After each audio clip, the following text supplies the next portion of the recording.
Millions dead, continents in ruin, a global map entirely engulfed in conflict. How does a disaster of this scale actually begin? How does one man push the entire world to this breaking point? The story begins in 1889 in a small Austrian border town with an unremarkable infant. Adolf Hitler grew up here, in Linz. It was a comfortable life. He had an indulgent mother who doted on him, and a strict, domineering father, a retired customs official who demanded total obedience. But young Hitler hated taking orders. He refused to learn a trade or hold down a steady job.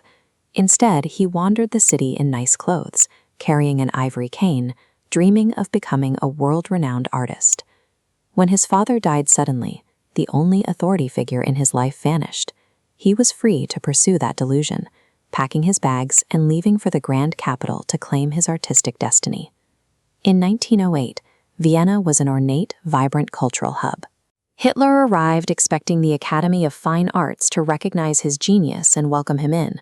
Instead, the Academy rejected him twice. Shortly after, his mother died. His inheritance dried up, and his life entered a rapid downward spiral. The lanky teenager who thought he was destined for greatness found himself sleeping in homeless shelters, scratching out a living by painting cheap postcards for tourists. Searching for a reason for his failure, he looked to the city's political underbelly. He began reading fringe literature and attending street rallies, absorbing a potent mix of extreme German nationalism and anti-Semitism.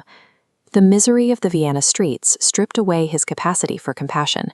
He grew hard, adopting a survivalist mentality that blamed entire groups of people for his own personal ruin.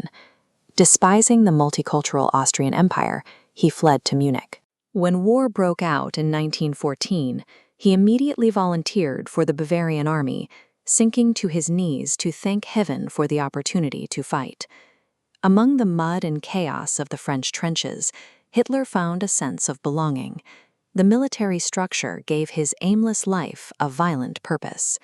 He served for years as a message runner until a British gas attack in 1918 left him temporarily blinded and forced him off the front lines. While he lay recovering in a hospital, news arrived that Germany had surrendered, meaning the front lines he had occupied for years would be erased by a treaty. He refused to accept the loss of the land he had bled for. He claimed the army had been stabbed in the back by Jews and socialists at home, transforming his military defeat into a mission to physically reclaim and expand the German map. The Treaty of Versailles forced Germany to accept responsibility for the war, along with crushing financial penalties and massive losses of territory.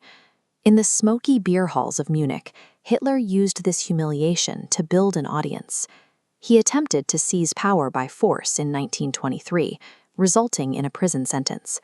Behind bars, he dictated Mein Kampf, outlining a vision of racial purity and military expansion. He transformed his group of street agitators into a highly regimented national movement, using massive, highly organized rallies to project a deliberate illusion of unstoppable strength. Germany's political elite thought they could control him. In 1933, the old conservative guard struck a deal, legally appointing him as chancellor to utilize his popular support. They were wrong. The following year, during the Night of the Long Knives, Hitler ordered the assassination of his political rivals. He discarded the rule of law, cementing his position as the absolute dictator of Germany. By 1940, his armies had crushed Poland and France. To finalize the French surrender, he insisted the papers be signed inside the exact same train carriage where Germany had been humiliated decades earlier. But his need to micromanage every detail began to fracture his war machine. His intense paranoia and mistrust of his own generals led to a series of catastrophic military blunders across Europe. While he slept in his mountain retreat, Allied troops landed on the beaches of Normandy.